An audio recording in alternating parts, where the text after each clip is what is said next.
विष्करोति यः विश्रुतं विश्वरूपं च तस्मै बुद्धात्मने नमः। मायानंदनमस्तुभ्यं चैतन्य सद्गुरु स्वयं नमो नमो अवतार भगवान बुद्ध जी नमो।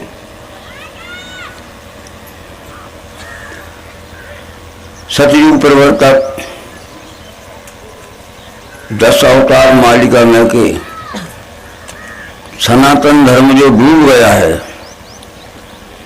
सनातन धर्म की स्थापना करने वाले 10 अवतार मालिका में के नवम बुद्ध अवतार भगवान मायानंद चेतन जी का हार्दिक नमन करते हुए श्रीमद् भागवत महापुराण के साप्ताहिक ज्ञान विज्ञान यज्ञ में जो भाई बहन यहाँ उपस्थित हुए हैं उन सभी का हार्दिक अभिवादन करते हुए आज के प्रसंग में श्रीमद् भागवत महापुराण के 10वें स्कंद के 1-2 प्रसंग रह गए हैं जो हम सबको समझना बहुत जरूरी है। पर समझने का मतलब ये होता है कि हम जन्म से लेकर वृद्धावस्था तक ज्ञान सुनते ही आए हैं, परंतु देखा गया कि सुधार कुछ नहीं दिखता है। क्योंकि जब हम इस मानव जगत की ओर देखते हैं तो कितने झूठे व्यवहार हो रहे हैं, कितनी रिश्वतखोरी हो रही है, कितनी चोरियां हो रही हैं और कितने अनैतिक व्यवहार हो रहे हैं, इसको शब्दों में गिनती कराना संभव नहीं है। पाखंड छा गया है। तोयोदि तोयम जगतो हिताय यथा यथा वेद पथा पुराणा वाध्येत पाखंड पथैर सद्विष तदा भगवान सत्वगुणम विभर्ति। ये 10वें अध्याय में लिखा है, 10वें स्कंद के आखिरी अध्याय में लिखा है कि ज्ञान की बातें बहुत करेंगे लोग, पूजा पाठ भी बहुत करेंगे, उपवास व्रत भी बहुत करेंगे, ऐसा कोई घर नहीं होगा जहाँ छोटे बच्चों से लेकर वृद्ध तक हों। दिखाऊपन न करेंगे, देखने में बड़े भक्त दिखेंगे पर भीतर बहुत काले विचार के रहेंगे। ये तो दिख ही रहा है। मन मलिन तन सुंदर कैसे, विषरस भरा कनक घट जैसे। अरे सोने का घड़ा हो, घट हो बड़ा महंगा होता पर भीतर जहर भरा हो। तो हमने अपने शरीर को इतना महंगा सोने के समान सजा लिया और कभी कभी हम जो पहनते हैं ना आभूषण, उसमें हीरा मोती भी लगे रहते हैं, पुखराज लगे रहते, पर भीतर जो है हम बड़े काले रहते हैं। ये बात विष्णु परमात्मा से छुप नहीं सकती।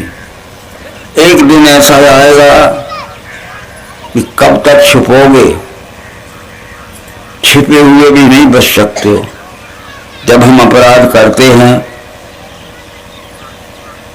और हमारी रिपोर्ट दर्ज हो जाती है, अपराध होते ही विष्णु परमात्मा के यहाँ हमारी शिकायत दर्ज हो जाती, तो हम गिरफ्तार न हो इसलिए भाग जाते, भागते रहते, छुपते रहते हैं, बहुत समय तक छुपते रहते हैं। परंतु कब तक छुपोगे? बिना जमानत के वारंट आएगा कि जहां मिलोगे वहीं पकड़ लिए जाओगे। कहते हैं कोई नदी में गया था, कुछ नहीं था, नहाते ही उसको हार्ट फेल हो गया। कोई जवान था, घर में ही हार्ट फेल हो गया, घर में ही गिर गया, टांगें टूट गई, हाथ टूट गए। ये हुआ क्यों? बुरे काम किए हैं, मैं खुद ही जानता हूं पूरे। तो जब मेरे से छुपे नहीं हैं, तो जिसकी सहस्त्र शीर्षा पुरुषा सहस्त्र यक्ष सहस्रपाद, इसकी हजारों आंखें हैं, हजारों पैर हैं। एक दृष्टांत देके हम आज सुदामा जी का मिलन बताएंगे, वो रह गया है। एक गांव में हैजा पड़ गया। हैजा जानते हो? कॉलरा, हैजा, डायरिया। उल्टी होती थी, 10 लगते थे। पूरे घर के जितने आदमी होते थे सब घर खाली हो गए। एक गृहस्थ ने सोचा आज तो आधी रात को हम खाना बना लें, और आधी रात को खाना बना के बाल बच्चों के सहित भागे इतनी दूर कि इस गांव से हम 20-30 किलोमीटर दूर जाके ठहरेंगे। तो इतनी दूर कहाँ ये बीमारी आएगी। आधी रात को खाना बना लिया और भोजन बांध के भागा तो 30-40 किलोमीटर दोपहरी में एक जगह ठहर गया। अब यहाँ खाना खा लें, कोई डर नहीं है। जैसे खाना खाने को बैठा, भोजन निकाला, इतने में एक बहुत भूखा, जिसको खूब भूख लगी थी, एक बुढ़ा, ये जिसके आंखों में भी ऐसा लगता था कि शायद दिखता ना होगा, कमर झुक गई थी। उसने कहा क्या कर रहे हो भाई? बोले खाना खा रहे। अच्छा कहाँ से आए हो? ओ हमारा गांव तो वो 30 मील दूर है, वहाँ हैजा पड़ा हुआ है। घर के घर बैठ जाते, तो हम आधी रात को खाना लेके भाग के आए हैं। तो बहुत भूख लगी, इसलिए ये 12 बजे हम यहाँ खाना खा रहे हैं झाड़। तो बोले भूखा तो मैं भी हूँ, मैं भी खोजता आ रहा था कि कोई खाना मिल जाए। तो बोले तुम कौन हो? बोले मेरी ओर देखो। वो उसकी ओर देखा तो उसके शरीर में आंखें थी। बोले तुम कहाँ भग के जाओगे? मेरी इतनी आंखें, मैं यहाँ भी तुम्हें खाने आया हूँ। ले हो भैया, कहाँ भागोगे, कहाँ जाओगे? अरे तुम 2 आंखों वाले भगभग कहाँ जा रहे हो? मैं पीछा करते आया हूँ कि जहाँ खाना खाओगे मैं तुम्हें खाने आया हूँ। देखो मेरी आंखें, तो एक दृष्टांत है कि उसके शरीर आंख, मेरी इतनी आंखें हैं कि मैं चारों तरफ देखता हूँ। उसे सर्वत्र हैं हाथ पैर मुंह शीश नेत्र हैं, सर्वत्र कान हैं, उसको सबों में व्याप्त है। वही कितना अच्छा श्लोक लिखे उस विश्व परमात्मा को। उसे सर्वत्र हैं हाथ। ये विश्व में कितने हाथ हैं? विश्व एक है, परंतु 6 अरब आदमियों के 12 अरब हाथ तो होंगे ही, पांव भी होंगे भी, पर वो जानवर भी होते हैं, पक्षी भी होते, कितने पांव हैं, कितनी आंखें हैं, सोच लीजिए। तो बच नहीं सकते। इस तरह से जहां हो वहीं सुरक्षित रहो, परंतु बुरा कर्म मत करना, नहीं तो बुरा परिणाम होगा। एक बात हम आपसे कहते हैं, कभी कभी हमने विचार किया होगा कि जो कुछ कर्म हम करते हैं उसका फल हमारे ऊपर भोगने को आता है और दूसरे के ऊपर नहीं। एक नदी के किनारे हम जाते हैं या झाड़ों के बगीचे के किनारे, जब हम जोर से चिल्लाते हैं तो जो शब्द हमारे मुंह से निकलते हैं और लौट के वो उनकी झाई प्रतिध्वनि हमारे कान में आती है। झाई जानते हो? प्रतिध्वनि।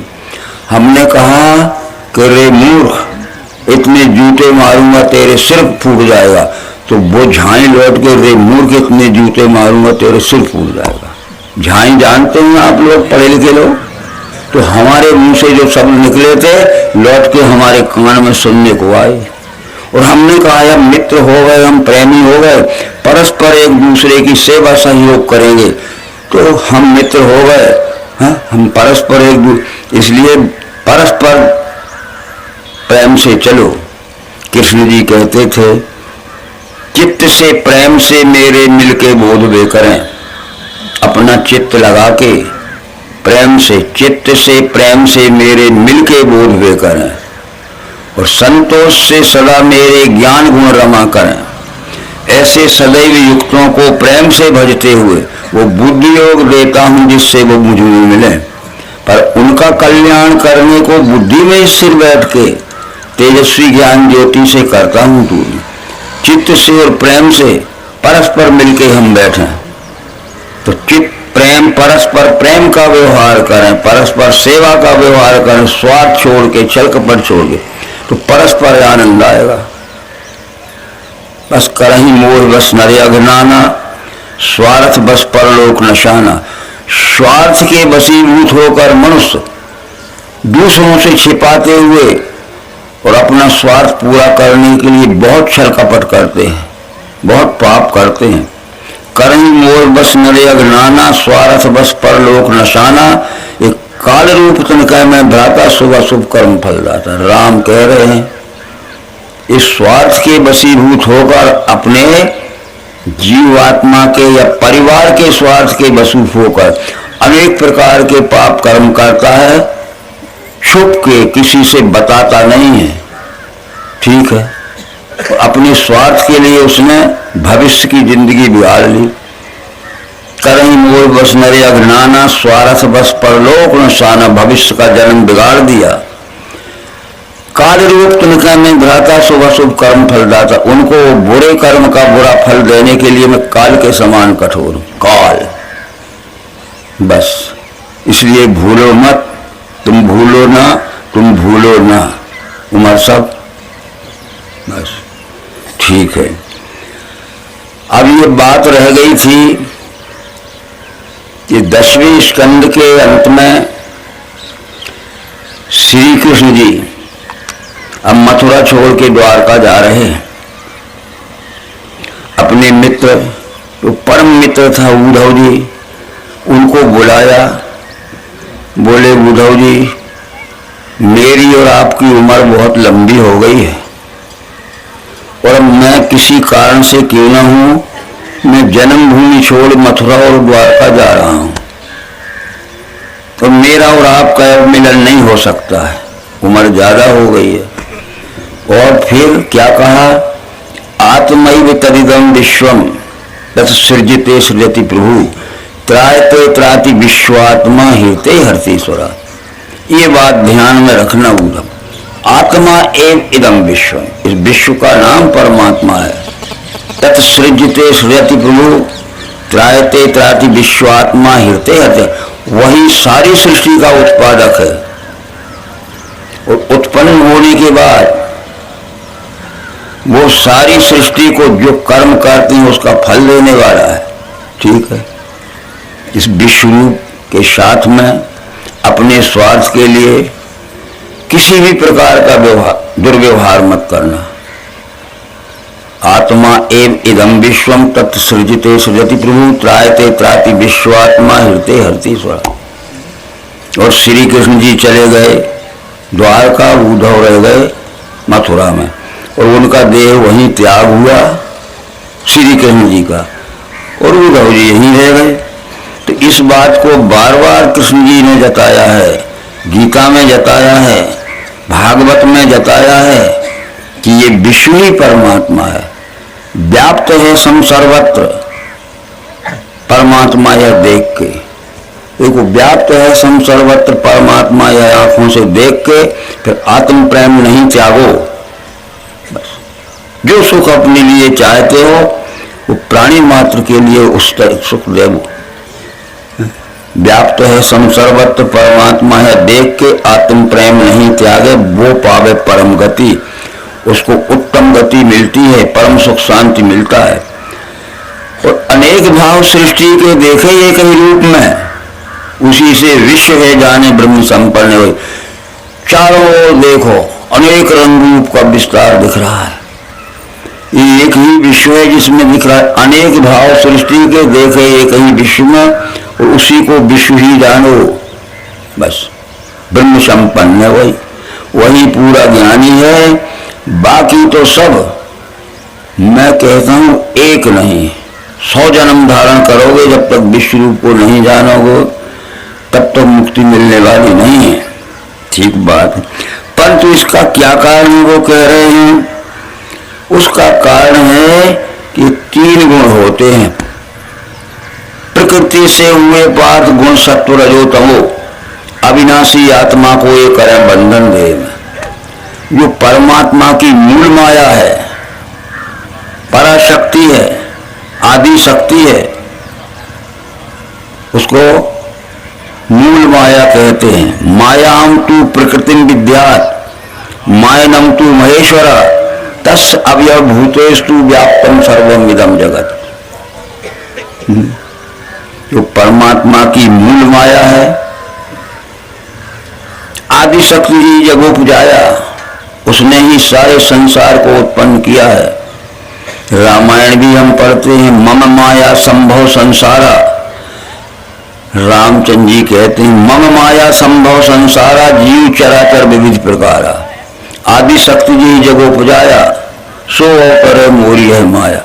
तो प्रकृति से हुए पांच गुण सत्व रजो तमो, तीन बेटे हुए। अविनाशी आत्मा को एक करें बंधन देह में। परमात्मा के अंश अविनाशी जीव आत्मा को देह में बांध के रखते हैं, जैसे हम अपने घर में रहते हैं। तो इन तीन गुणों में अलग अलग गुण रहते हैं। जैसे अपने घर में भी संतान होती है तो अलग अलग गुण रहते हैं। इनमें निर्मल होने से निर्दोषी सत्व तेजवान, इन तीन गुणों में निर्मल होता है, निर्विकार होता है, उजेला देता है सत्वगुण।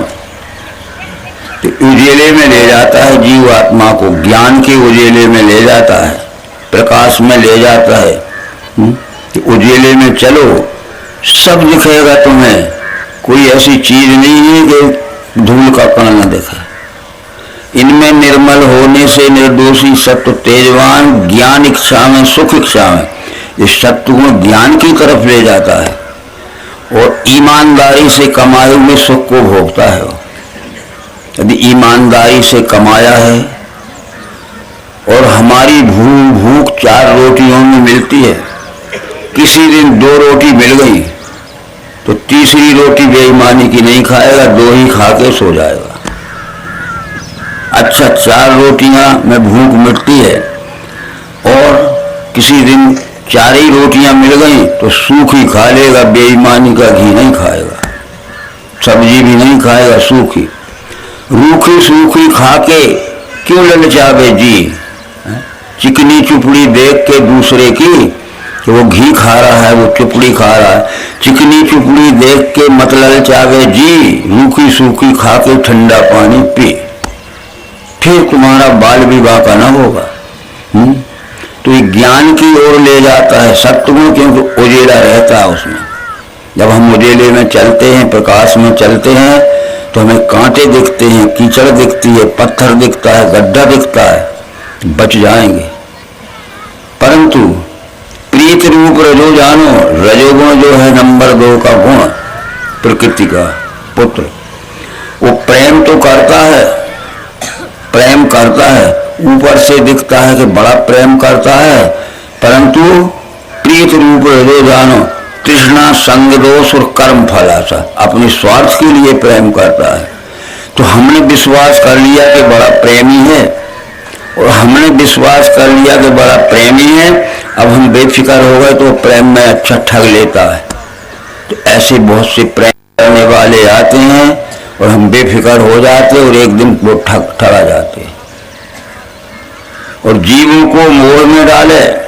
वो है अज्ञान से तमो, अन्याय सृष्टि निद्रादि करता है भार।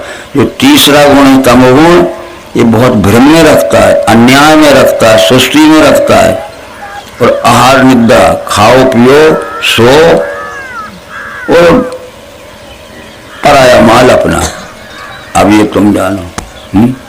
तो ये दिख ही रहा है, कौन नहीं कमाता है, किसी का नाम लेना नहीं है। छोटे से लेके बड़े तक बहुत कमाई होती, फिर भी आसक्ति बैठी है। आसक्ति, आसक्ति जानते हो कि सारे संसार की संपत्ति मेरे घर में आ जाए। ये देखो, आसक्ति आसक्ति आसक्ति आसक्ति, सब संसार की मेरे घर में आ जाए। फिर आसक्ति तो दोनों हाथ से करना कि ये भी आ जाए, ये भी आ जाए, ये भी आ, सब कुछ आ सकता है।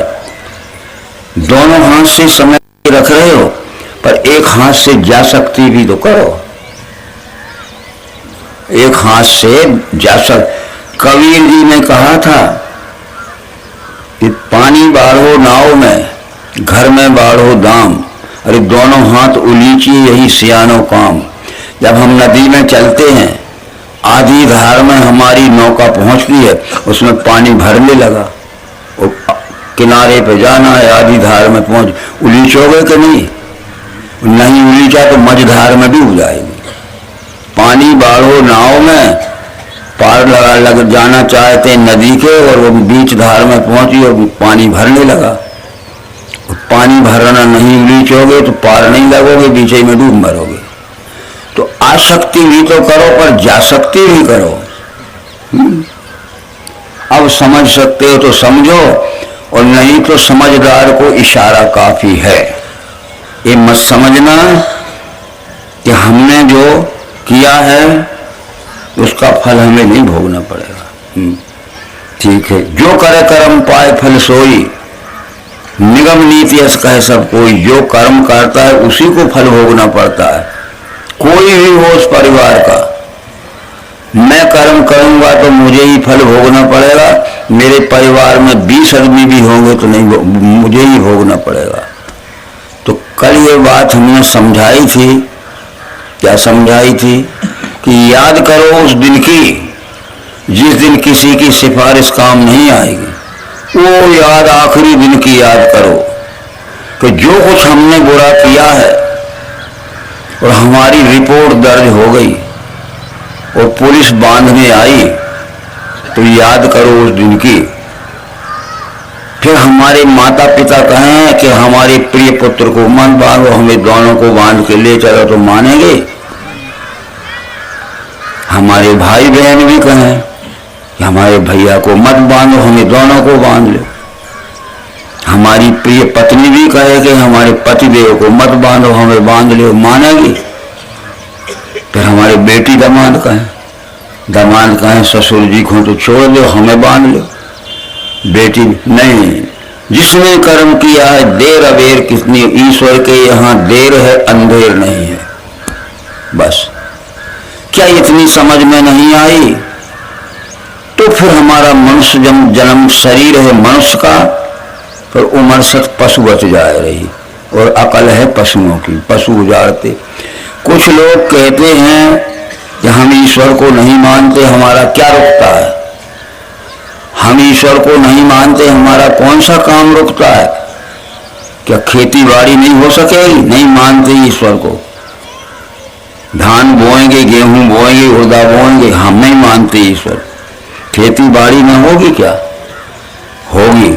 हम ईश्वर को नहीं मानते हैं तो हमारी दुकानदारी न चलेगी क्या? वो भी चलेगी। हम ईश्वर को नहीं मानते तो हमारी शादी न होगी क्या? होगी। अरे हम ईश्वर को नहीं मानते, हमारे बाल बच्चे ना होंगे क्या? सब होंगे।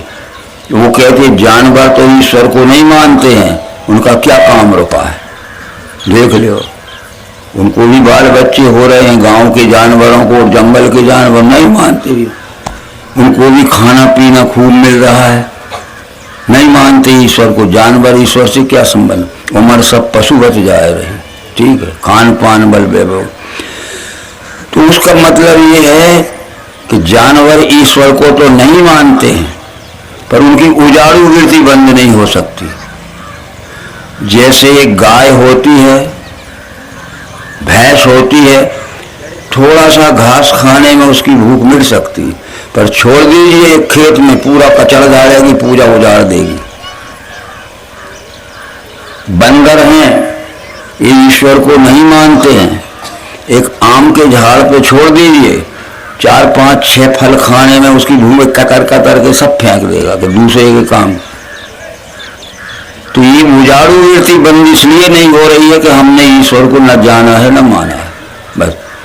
बस तमोगुण बात आपको हमने बताई थी कि सत्वगुण जानता है, वो जानता है तो कभी बुरा नहीं कर सकता, और रजोगुण मानता है और तमोगुण न जानता है न मानता है। बस कितना ही समझाओ वो मानेगा नहीं और खुद भी जानता नहीं है।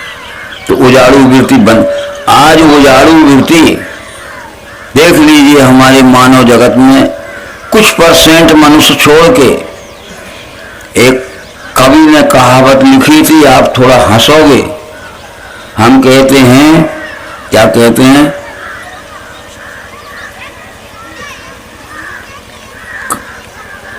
कहें भुसुंडी सुनो खगनायक है, और 100 में से 90 नालायक। जो कागभुसुंड कहते हैं गरुड़ से, तो मैंने देख लिया गरुड़ जी कि सब आदमी हैं। कहें भुसुंडी सुनो खगनायक, 100 में से 90 नालायक, 10 ही आदमी हैं जो लायक हैं। किसी का अपमान नहीं है, किसी का हम नाम नहीं लेते हैं। हम खुद को देखें अब तो, ये दुर्गुण हमारे में तो नहीं है। ये दूसरे को सुधारने के लिए तो हम भाषण देते हैं, पर खुद सुधरे हैं कि नहीं, अपना पहले सुधार करना है। ठीक है, करो सुधार, यह जग चिल्लाता, क्या सुधार और क्या बिगड़ा। और दूसरे को तो बिगड़ा समझे, किंतु आप सदा सुधरा। मैंने कहा दुनिया बिगड़ गई, ये भी कहते हैं दुनिया बिगड़ गई, छिदामी लाल भी कहते दुनिया बिगड़ गई।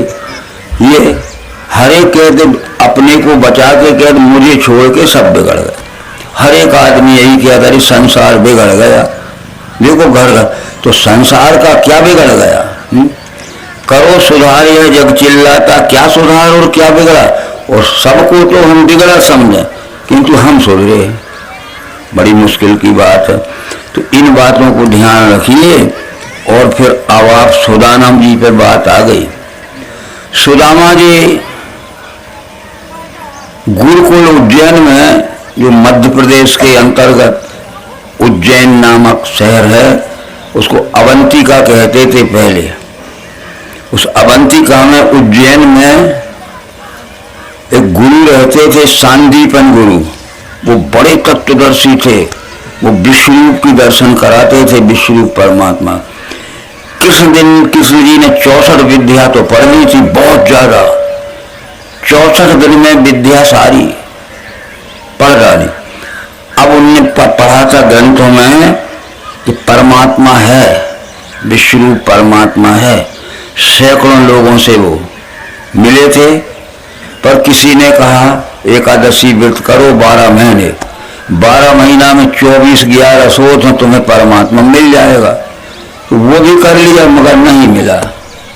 किसी ने कहा हल खत्ती करो, गंगा नहाओ, ये करो वो करो, नहीं मिला।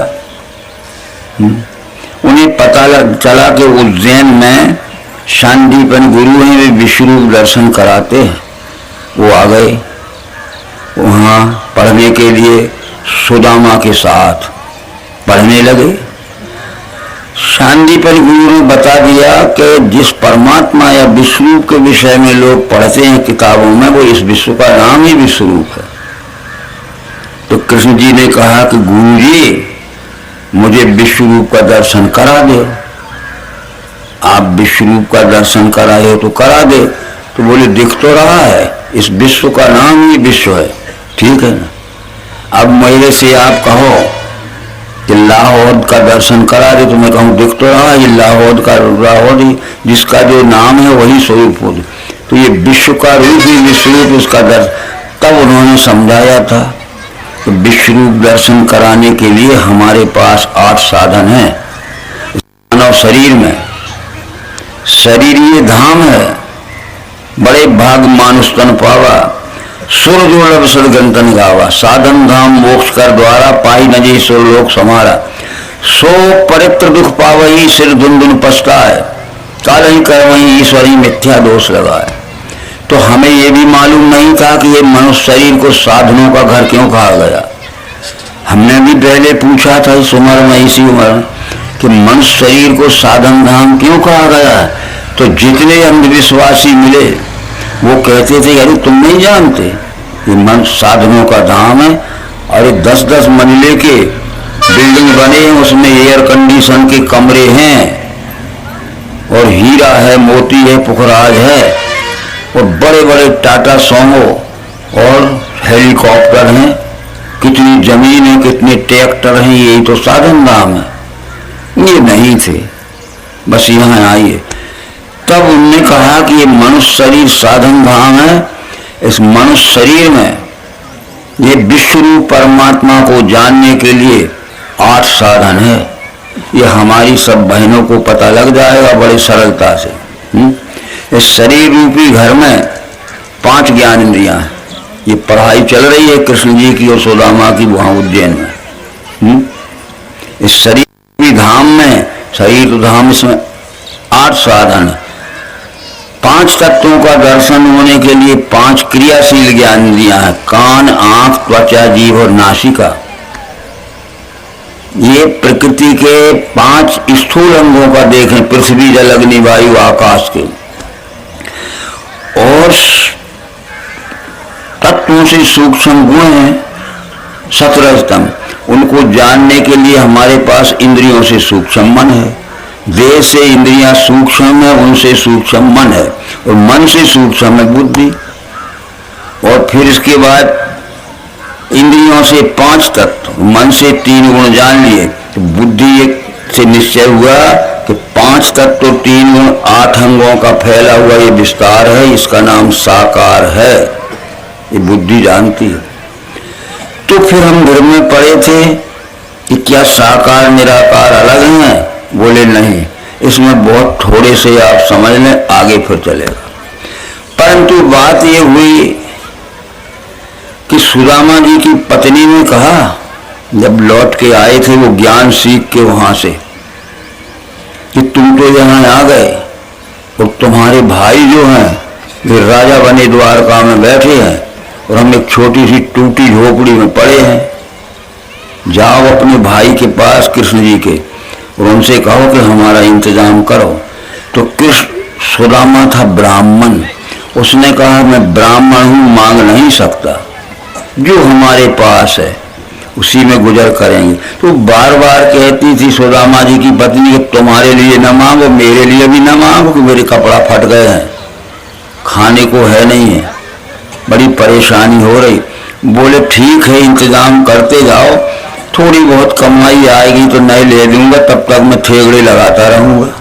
ऐसा बार बार होता रहा। एक दिन उसने कहा, सुदामा जी की पत्नी है, तो तुम्हारे लिए मत मांगो, जाओ मेरी ओर से जाओ और कृष्ण जी से कहना कि तुम्हारी भाभी की मांग है कि उसके लिए कुछ व्यवस्था कर दो। सुदामा ने कहा कि है क्या घर में हमारे पास जो भेंट में ले जाएंगे? समझ गए? हमारे घर में क्या है? तुम सवेरे कह रही हो, जो कुछ लोग बिना मांगे दे गए थे रात को बना के खा लिया, अब सवेरे क्या रखा है? अब जब लोग देने आएंगे, जब नहीं, बोले मैं मोहल्ले में जाती हूँ, मोहल्ले कुछ मांग के लाती हूँ।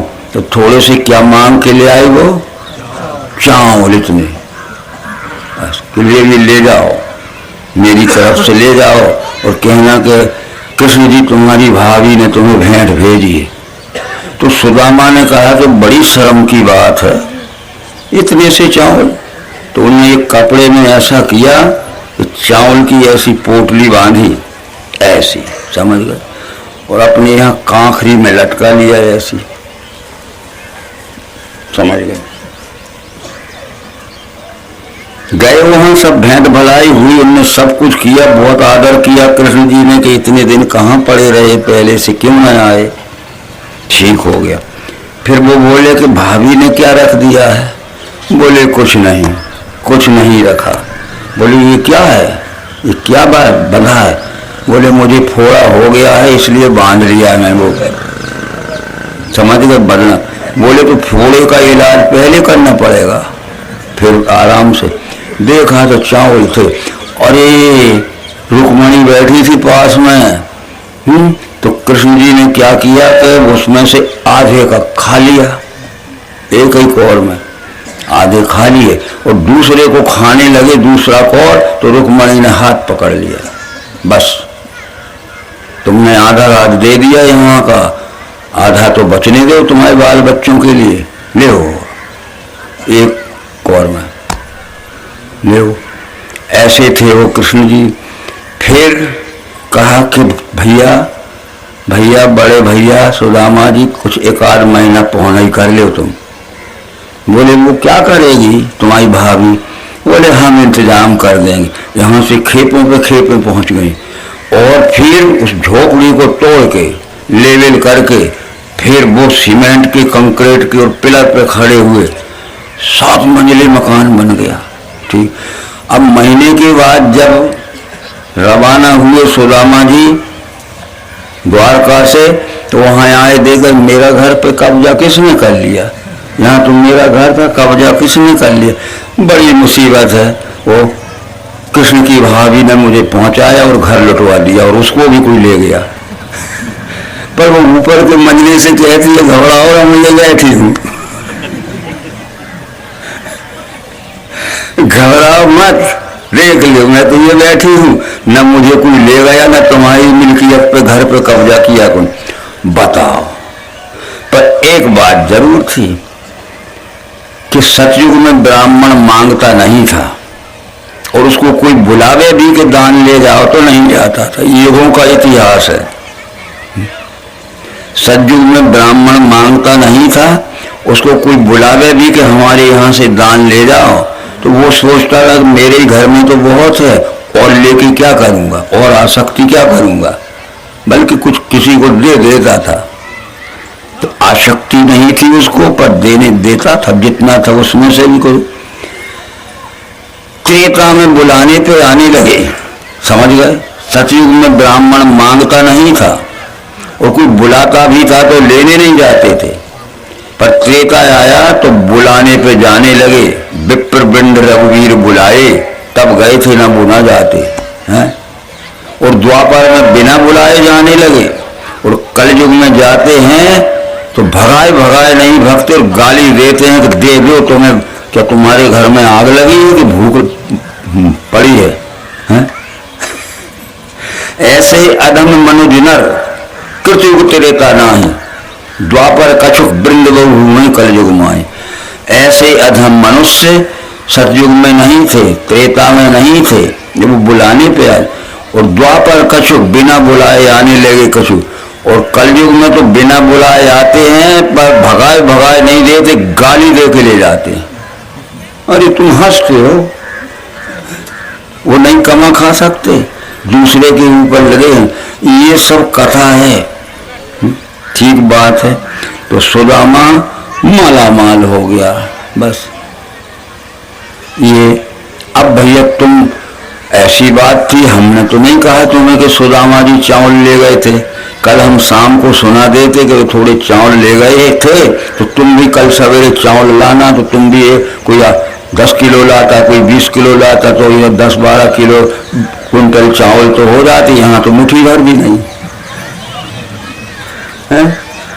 वो ऐसी कथा हमें कहते कि सुदामा थोड़े चावल ले गया था, तो तुम भी भैया कल सुदामा के लिए समझाया जाएगा, कुछ कुछ चावल लेते जाना। तो अभी बहने थैला भर लाती, भैया लोग थैला भर, ये तो 2-4 बोरा चावल हो जाते। अब हम जैसे आए वैसे चले गए, नहीं मांग सकते। यदि सच्चे पुरुषार्थ से कमाओ और दूसरों को भी पुरुषार्थ सिखाओ। ऐसे अधम मनुज नर कृतयुग त्रेता नाही, ऐसे अधम सतयुग में और त्रेता में नहीं थे। द्वापर कछुक, द्वापर में कुछ कुछ होने लगे और वृद्ध बहु हुई कलयुग। कलयुग में झुंड के झुंड, गांव के गांव पहरेंगे, इधर हो रहा है कथा, उधर हो रहा है कथा, वो अखंड हो रहा, देखो ढिंडोरा पर। तो ये इस भागवत में लिखा कलयुग का यह दृश्य दिखेगा। ठीक बात हुई। तो इस तरह से कलयुग ये तमोगुण का युग है। तामस अधिक रजोगुण थोड़ा, कलि प्रभाव व्यापो चंगोरा। शुद्ध सत्व समता विज्ञान, सत्व गुण में शुद्ध सत्व गुण रहता है, समता की दृष्टि रहती है और विज्ञान बुद्धि रहती है। रजोगुण में जैसे जैसे बुद्धि का विवेक और विज्ञान घटता गया और कलयुग आ गया तो तामस अधिक रजोगुण थोड़ा, तमोगुण बढ़ गया और रजोगुण थोड़ा सा रहा और सत्वगुण का तो पता ही नहीं। ये बात हो गई। इसके पश्चात हुआ कि ये जो हमने साधन बताए थे, सांदीपन जी ने क्या समझाया होगा सुदामा को, श्री कृष्ण को। ये 5 ज्ञानेंद्रियां 5 तत्वों का दर्शन कराने वाले साधन हैं। तो ये 5 तत्व धूल के कण से, घास के तिनके से लेकर जड़ और चेतन में सब में भरे हैं। 5 तत्वों के नाम है पृथ्वी, जल, अग्नि, वायु, आकाश। देखो पृथ्वी दिख रही है, जल दिख रहा है, वायु दिख रही है, आकाश दिख रहा है। विशन्ति प्रविष्टानि भूतानि यस्मिन् यो पृथ्वी वायु आकाश आदि भूतेषु प्रविष्टा स विश्वेश्वरः। विशन्ति प्रविष्टानि भूतानि यस्मिन् यो पृथ्वी वायु आकाश आदि भूतेषु प्रविष्टा स विश्व। पृथ्वी दिख रही है, वायु दिख रही है, आकाश दिख रहा है, जल दिख रहा है, सब दिख रहा है। दिख रहा है कि नहीं? पृथ्वी दिख रही है, हवा चली दिख रही है, आकाश दिख रहा है, स्पेस है, तब दिख रहा। तो ये 5 ज्ञानेंद्रियां हमारी 5 तत्वों की बनी है। तो पृथ्वी का गुण क्या है? गंध, बास। तो पृथ्वी का गुण गंध जानने के लिए हम ये वस्तु आपके सामने रखते हैं। तो पृथ्वी का गुण गंध या बास है, तो उस बास को सूंघने के लिए हमारे पास नाक है।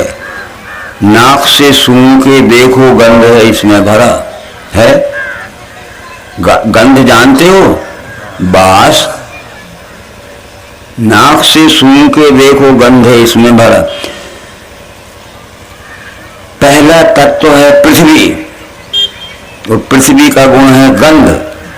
और पृथ्वी का गुण गंध जानने के लिए हमारे पास नासिका है।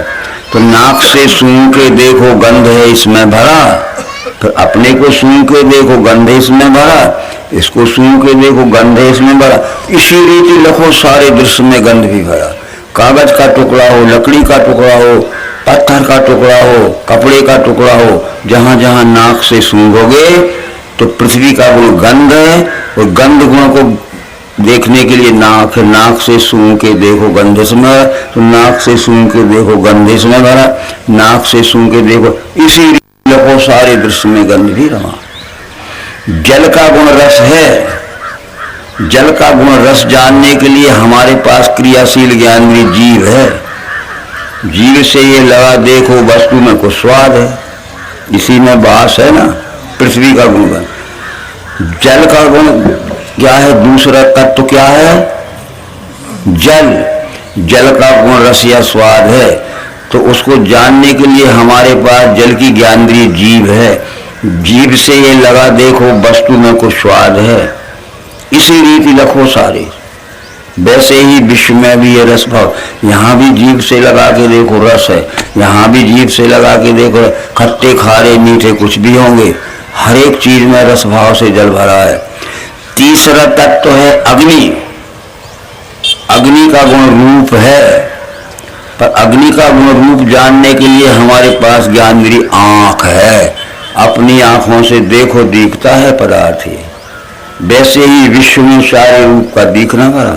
इसमें रूप दिखता है तो इसमें भी दिखता है, तो इसमें भी दिखता है तो इसमें भी दिखता है। लाल पीले हरे नीले कुछ भी होंगे, आंख से ही दिखेंगे। चौथा तत्व क्या है? क्या है? वायु। उसका गुण क्या है? स्पर्श। वायु का गुण स्पर्श करने के लिए हमारे पास क्रियाशील ज्ञानेंद्रिय त्वचा, हाथ है। स्पर्श छूना, ठंडा है कि गर्म है, गीला है कि। इसे हाथ लगा देखो, आता है स्पर्श ध्यान में। तो इसे भी हाथ लगा देखो, आता है स्पर्श ध्यान में। तो इसे भी हाथ लगा देखो, आता है। अरे चेतन को भी हाथ लगा के देखो तो स्पर्श का ठंडा है कि गर्म है, मुलायम है कि कड़ा है, खुरदरा है कि चिकना है, गीला है कि सूखा है। तो वायु का गुण स्पर्श है। स्पर्श जानने के लिए वायु की क्रियाशील ज्ञानेंद्रिय त्वचा है, स्किन, चमड़ी। और आखिरी का 5वां तत्व क्या है? आकाश। आकाश का गुण क्या है? ये शब्द। तो देख ले भैया, इसमें शब्द है, स्थाई बजा के कान। तो मेरी तरफ नहीं देख रहा होगा और हाथ से भी नहीं छू रहे होगे, परंतु जब यहाँ प्रयोग किया तो आंख ने सुना कि नाक ने सुना, कान ने सुना। आखिरी तत्व है आकाश। आकाश का गुण शब्द है। तो शब्द गुण को जानने की आकाश की क्रियाशील ज्ञानेंद्रिय कान दे, इसमें है। और यहाँ ठन ठन खटफट पटपट कुछ भी हो, पर कान से ही सुनाई देगा, कर का सुरीला कुछ। ये 5 तत्वों के 5 गुण हैं। जो 5 ज्ञानेंद्रियां ही 5 साधन हैं। अब हम आपसे पूछते हैं कि ये एक है कि बहुत है? हैं? एक है। इसमें एक में 5 न दिखे तो मत मानना। जब हमने कान से ठोक बजा के देखा तो शब्द है आकाश का। आकाश ये क्रियाशील यानी कान, और जब शब्द कान। जब त्वचा से हाथ से छू के देखा ठंडा है कि गर्म है, कठोर है कि मुलायम है, स्पर्श देखा। अग्नि का गुण रूप है। अग्नि की क्रियाशील ज्ञान आंखें देखा तो आंख से देखो रूप दिखता है, वैसे सारे विश्व का रूप दिख रहा है। जल का गुण रस है। जल की क्रियाशील ज्ञान जीभ से देखा, इसी में रस दिखा। और पृथ्वी का गुण गंध है, तो पृथ्वी की क्रियाशील नाक से सूंघ के तो एक में 5 दिखे आपको कि नहीं? अबे दिख रहे थे का? अभी दिख रहे थे। इस एक में ही 5 हैं, तो 5 में लिखे जो एक है कि 2 है? ले अनल अनिल जल गगन रसा है। अनल अनिल जल गगन रसा है, इन 5 में विश्व बसा है। अनल अनिल जल गगन रसा है, इन 5 तत्वों में से सारा संसार व्याप्त है। ये संपूर्ण संसार जो वादी अद्ध मध्य रहता है, जल हो चाहे चेतन हो, ये संपूर्ण संसार 5 तत्वों से व्याप्त है। जैसे कि इसमें वैसे इसमें देख लो, ठीक है। अब अगर 5 मानते हो तो इसमें से 5 अलग अलग कर सकते हो कि शब्द स्पर्श रूप रस गंध 5 को अलग अलग करके 5 कटोरियों में रख सकते हो? अरे छोटी सी नहीं निकल सकते, नहीं तो निकाल के बता दो। इसमें से शब्द निकाल ले और हम ठोकें और शब्द न सुनाएंगे। इसमें से रूप निकाले और हम आंख से देखें तो न देखें, नहीं निकल सकते। जिस तरह 5 तत्व इस छोटे टुकड़े में भरे, ये सारा संसार 5 तत्वों से व्याप्त है। ये 5 ज्ञानेंद्रियों से आने वाला अनुभव ही 5 तत्वों का, ये 5 तत्व विश्वरूप परमात्मा का स्थूल शरीर है, स्थूल शरीर। इसके बाद हमारे पास छठवां साधन मन है।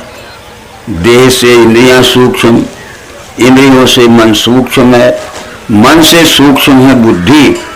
मन से देखेंगे, मन गुण जानता है।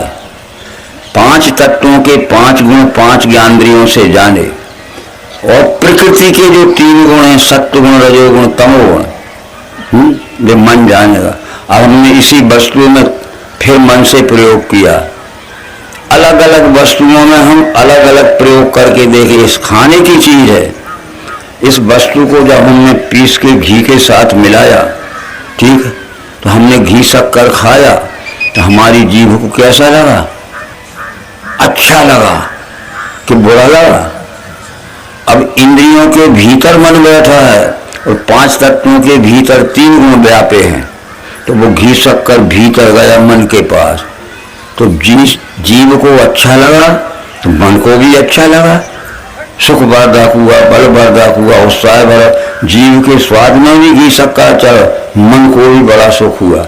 जिस वस्तु का संग करने से हमारे इंद्रियों से लेकर मन तक अच्छे अच्छे का अनुभव आता है, उसको ज्ञान की भाषा में वेद काल के तत्वदर्शियों ने सत्व गुण का अच्छा गुण कहा। सत्व गुण यानी अच्छा। इसमें हमने दूसरा प्रयोग किया, पीस कर पानी के साथ घोल के शरबत बना लिया। हमें प्यास लगती है, हमने शरबत पी लिया। 1-2 गिलास शरबत पीने पे हमारी प्यास नहीं मिटी तो हम 4-5 गिलास पी सकते शरबत। पर जो जीव के स्वाद में तो अच्छा लगा शरबत, पर भीतर मन बैठा है, वहां गया तो मन को कुछ बुरा अनुभव आया। क्योंकि पानी का गुण शीतल होता है, ठंडा होता है, शरद होता है, और ये सूखे निरे शक्कर का गुण खुश्क होता है, उष्ण होता है, गर्म होता है। शरद गर्म तो मिला लिया तो जीव को अच्छा। जब भीतर गया तो हमारे पेट में जो जठराग्नि है, गर्मी है, भोजन पचाने वाली अग्नि है, उसकी गर्मी लगी तो ठंडा पानी भाप बन के मगज में, मस्तक में चढ़ गया और थोड़ी देर में नाक से बहने लगा, खांसी चलने लगी, जुकाम हो गया। अरे जीव के पीने में बहुत अच्छा, पर अंदर गया तो मन से संग होने पे बुरा जुकाम हो गया। तो जिस किसी भी वस्तु का संग कर हमारे मुलायम मसूले छिड़ जाएंगे दांतों में टक्कर लगेगी, दांत उखड़ सकते, चबाने में भी तकलीफ होगी। और फिर अंदर गया तो ये हमारे शरीर में थोड़ी बहुत नमी रहती है तड़ियों में, इसने सूखे में वो नमी सोख ली तो दाह जलन पड़ने लगी, दाह जलन पड़ने लगी और सिर में चक्कर आने लगे, सिर में गर्मी बढ़ गई, चबाने में भी तकलीफ और भीतर गया तो मन को दुख भी हुआ। तो इस तरह से ये 3 गुण मन जानता है। इसमें खाने में दिखेंगे, माइक में देखिए अभी हमारी आवाज को ठीक से दूर तक पहुंचाता है, अच्छा है कि नहीं? और ये धीरे धीरे चिड़चिड़ाने घुरघुराने लगे, ऊंचा नीचा बोलने लगे, हम कहेंगे भैया सुधारते क्यों नहीं, कुछ अच्छा है कुछ, और बंद ही पड़ गया तो अलग करो इसको। अलग अलग वस्तुओं से संग करने पे हमारे मन को 3 प्रकार दे, जब वो अच्छा लगता है सत्वगुण, कुछ अच्छा को जो बुरा लगता है रजोगुण, और अब ये बोलता ही नहीं। तो इसमें भी माइक में देखना, हमारे पास ये पेन है फाउंटेन, बताओगे इसमें शब्द स्पर्श और नाक से गंध सूंघने पे गंध दिखेगी, जीभ से रस दिखेगा, आंख से रूप दिखता है और त्वचा से स्पर्श दिखा, आकाश का शब्द कान से शब्द सुनाई देता है। परंतु इसमें किस गुण के कारण लाए हैं लिखने के, तो मन कहता है कि हम तो जिस गुण के कारण लाए हैं वो देखें। और जब हम लिखने को बैठे तो कागज पे स्याही की लाइन नहीं हो रही, इसकी नोक में फंस के कागज और फट गया, तो मन क्या कहेगा, बुरा है। ये घड़ी है वैसी, ये कितनी नई दिख रही है, घड़ी किस कारण से लाए, टाइम देखने के गुण के कारण, ठीक है।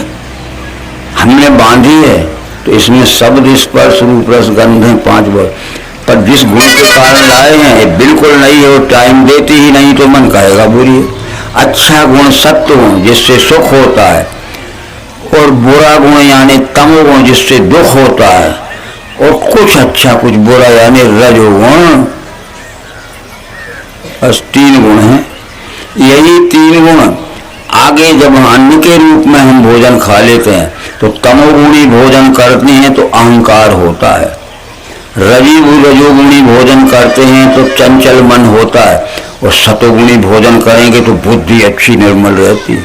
हम वेद काल के ऋषियों के पास गए थे, बड़े बड़े जो वेद के समय के बड़े बड़े तत्वदर्शी ऋषि थे, वो कहते थे कि देखो भैया तमोगुणी भोजन मत करना, प्रमाद हो जा, पागल हो जाओगे, अहंकार बढ़ेगा। और खाने की चीज में जो तमोगुण रहता है इन आंखों को नहीं दिखता, पर जब हम खा लेते हैं तो पागल हो जाए, गांजा पी लिया, शराब पी ली, वो धरी है बाटल में महीनों की, गांजा धरा है, पर उस समय क्या हमें कुछ अर्थ, पर गांजा है, शराब है, ये महान तमोगुण पदार्थ बरसों रखे हैं, पर हम खा के देख लें 5 मिनट में पागल। तो तमोगुणी भोजन करने से प्रमाद और अहंकार बढ़ता है, रजोगुणी भोजन करने से मन चंचल होता है, और सत्वगुणी भोजन करने से हमारी बुद्धि में प्रकाश आता है। ये खाने की बुद्धि सत्व का रूप है, मन चंचल, रजभाव, अहंकार, या तुम, ये 5 और 3 मिलके कितने हो गए, 8 हो गए। इसका नाम है 8 भुजा की देवी जो मंदिर में बैठी है, इसी का नाम है मूल माया, इसी का नाम है साकार, इसी का नाम है सगुण, इसी का नाम है क्षर, इसी का नाम है अपरा, इसी का नाम है मात ब्रह्म। और यही है परमात्मा की मूल माया, वेद में लिखा है मायाम तू प्रकृतिम विद्धि मायनम तू महेश्वर तस् अवयव भूतेस्तु व्याप्तम सर्वमिदं। परमात्मा के 8 अंगों वाले साकार स्वरूप को अष्टधा प्रकृति अक्षोजा देवी यानी माया कहते हैं। मायाम तू प्रकृति विद्यात मायनम तू महेश्वर, और तस् अवयव भूतेस्तु व्याप्तम सर्वमिदं जगत। जितना आदि अंत मध्य है चराचर जगत है 8 अंगों का फैला हुआ विस्तार है, इसको विराट स्वरूप या साकार कहते हैं। 8 अंग। अब तुलसीदास ने तो कह दिया था, रामायण रखी है घर घर, बताओ। वो कहते हैं निर्गुण रूप सुलभ यति सगुण न जाने कोई। अरे निर्गुण का जानना बिल्कुल सरल है, पर सगुण न जाने कोई, सगुण कोई नहीं जानता है। तो देखने और जानने में यह पर है कि सगुण को और साकार को जानना है तो जहाँ 8 गुणों का दर्शन, 8 गुणों के सहित जो दिखता है वो सगुण है, और साकार जानना है तो 8 गुणों के सहित जो आकार दिखता है साकार है। इस तरह से शब्द स्पर्श तथा रूप रस गंध गुण त्रय आठों का जो लय स्थान साम्यावस्था जिसे कहें ये 8 भुजा वाला साकार स्वरूप फैला है, उसको माया कहते हैं। मायाम तू प्रकृति विद्यात मायनम तू महेश्वर, और परमात्मा को मायापति कहते हैं, उसके 8 अंगों वाले अष्टा प्रकृति को माया। तस्य अवयव भूतेषु सारी चराचर चेती जड़ चेतन घास के तिनका से लेके और हिमालय से लेके गंगा से लेके हाथी घोड़ों से लेके ये सब 8 अंगों का विस्तार फैला है, उसका नाम है माया। तो हमने क्या किया था कि वेद काल के तत्वदर्शियों ने इस विश्व के आदि अंत मध्य रेत फैले नहीं कछु आदि मध्य अवसाना, ये को न आदि है न मध्य न अंत, उसको हमने एक रूपक में देखना चाहा तो एक 10-5 हजार ईंटों की एक मढ़िया बना ले। उस मढ़िया में ये 8 भुजा की देवी बैठा गई, शेर पे सवारी कर गई। 8 ही भुजा क्यों है? 5 तत्व और 3 गुण के प्रतीक के 8 हाथ है। और सिंह पे सवारी क्यों है? कि सिंह ये निर्भयता का सूचक है, निर्भय, किसी को न मानते हुए न डरते हुए। सिंह निर्भयता का सूचक है, जैसे जंगल में सिंह निर्भय है, हाथी भी डरते। तो सिंह निर्भयता पर आरूढ़ होके और अपने 8 हाथों के द्वारा संपूर्ण विश्व की जो न्यायी होते हैं उनके 8 हाथों से रक्षण करती है, अन्यायी होते 8 ही हाथों से मारती है। ठीक है, देखो अपन जो काम करते हैं रक्षण भी इन्हीं हाथों से करते, और फिर दमन किसी की रक्षा करते हैं। घबराओ मत, हम तुम्हारे साथ हैं, अगर कोई करेगा तो हम तुम्हें बचाने के लिए रक्षक हैं। और फिर अब दमन कैसे करोगे? इन्हीं 8 हाथों से दमन करते। तो वो भक्तों का रक्षण करती है 8 हाथों से और दुष्टों का दमन करती है, ये लिखा है। तो इस तरह से ये विश्व। अब एक बात आती है कि उतने नहीं है देवी जितनी मढ़िया में बैठी है। ये सब कुछ लिखा है वेद में, रसे रूपे चा गंधे चा, जो हमने बताया रस रूप से भरी है, रूप है ये, गंध रूप से, शब्द स्पर्शे च योगिनी, शब्द रूप से स्पर्श है, और सत्वम रजस तमश्चैव, हे देवी तुम 8 अंगों से मेरी रक्षा कर, मैं तेरा भक्त हो गया। बस आ गई बात। तो इस तरह से इस बात का विचार हम करेंगे। तो वो अब उस देवी का हमारे स्कूल का मास्टर होता है ना, स्कूलों में शिक्षक होते हैं, तो अपने विद्यार्थी को वो इस विशाल विश्व का विराट का ज्ञान कराना चाहते, पृथ्वी का। तो पृथ्वी का छोटा सा गिलोब कमरा की टेबल पे रख लेते हैं, उसी में उत्तर दक्षिण अमेरिका लिखा है, उसी में एशिया यूरोप लिखा है, उसी में ऑस्ट्रेलिया और अफ्रीका लिखा है, छोटे से गिलोब में। तो जो उसमें उत्तर दक्षिण अमेरिका लिखा है छोटे से गिलोब में, वो एक पृथ्वी के उत्तर दक्षिण अमेरिका की पहचान के लिए लिखा है। उसमें ऑस्ट्रेलिया लिखा है और अफ्रीका लिखा है, उस पृथ्वी का ऑस्ट्रेलिया अफ्रीका की पहचान के लिए। उसमें जो यूरोप और एशिया महाद्वीप लिखा है जिसमें हम रहते, वो इस एशिया यूरोप की लिखा है। अब वो विद्यार्थी जान ले कि पृथ्वी इतनी बड़ी है जो कमरा के टेबल पे रखी, हम जान लें कि देवी उतनी बड़ी है जो वो मढ़िया में बैठी। अरे सर्वरक रूपमयी देवी, सर्वरूपमयी देवी, सर्वम देवी मयम जगत, अतो हम विश्व रूपाम त्वाम नमामि पर्वे। ये देवी 8 अंगों वाला तेरा ही विराट स्वरूप दिख रहा है। सर्वरूपमयी देवी, सर्वम देवी मयम जगत, अतो हम विश्व रूपाम, ये विश्व विराट ही तेरा स्वरूप है, तुझे मैं बार बार नमस्कार करता हूँ। बताओ, ये बात थी जब वो मढ़िया में बैठा ली थी, वही बात थी जब इस पृथ्वी का ज्ञान कराना था, छोटा सा गिलोब कमरा की टेबल पे रखा था, उतनी बड़ी है पृथ्वी। ये ज्ञान दे दिया संदीपन गुरु ने। बताओ, कन्हैया है, कन्हैया ने कहा कि वाह गुरु जी, जिंदगी चली गई, मैं ढूंढ रहा था, तुम मेरे आज तरन तारण हो गए। ठीक है, और जब आने लगे तो फिर क्या हुआ? एक और बात पूछी संदीपन गुरु ने, और मौखिक प्रश्न पूछा, और तो सब पूछ लिया, पास हो गए। अब ये बताओ कि कन्हैया, उसका नाम कन्हैया है, हत्ती घोड़ा पाल की जय कन्हैया लाल की, जो जन्म को।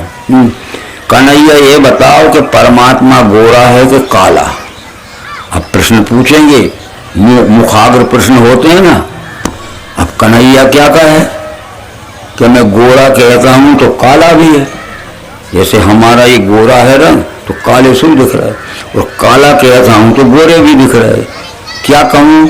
तो तुरंत उत्तर दिया कि जब हम सफेद रंग और काला रंग मिला देते वो श्याम बन जाता है। आप सफेद रंग और काला रंग मिला देते, ना सफेद रहेगा काला श्याम, तो कह दिया कि श्याम रंग है श्याम, तो बोले आज से तेरा नाम घनश्याम हो गया। ये हो भैया, और ये घनश्याम।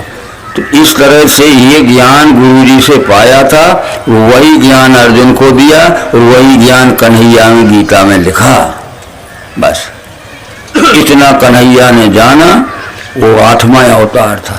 ठीक है, तो इस तरह से ये सब ज्ञान लेके वो आए। अब थोड़ा सा विषय और आता है। यदि मनुष्य जन्म लेने के बाद मनुष्य जन्म की अंतिम सिद्धि प्राप्त करना है, मोक्ष, हमें मोक्ष पाना है कि ये जन्म मृत्यु के चक्र ही में घूमते रहोगे, तो इसके लिए हमें मन भी इंद्रियां जीती न इच्छा भय क्रोध है, मुनिषो मोक्ष का सेवी सदा ही मुक्ति। अपनी इंद्रियों को बस में रहो। इंद्रियां इधर उधर घोड़ों की तरह दौड़ती हैं, यही तो चोरी करवाती हैं। देखी अच्छी चीज देखी तो रात को चुरा लाए, मार पीट के छुड़ा लें, कुछ भी हो। तो इस तरह से मन की इंद्रियां जीती न इच्छा भय क्रोध है, मनुष्य मोक्ष का सेवी सदा ही मुक्ति में। जिसने जीवित अवस्था में ही अपनी इंद्रियों को जीत लिया, मन को जीत लिया, बुद्धि को जीत लिया, तो जैसा बैठा है वो मुक्त है। हमारी इंद्रियां ही तो बुरा काम करवाती। इंद्रिय सुख भोग के लिए हम 1000 प्रकार के गंध फंद चोरी चपाटी रिश्वत लेते हैं, शरीर सुख के लिए देते हैं। तो इस तरह से हमारे इंद्रियों को, हमारे मन को, हमारे शरीर को बस में करना पड़ेगा। ठीक है, तो वो बस में होता नहीं है। तो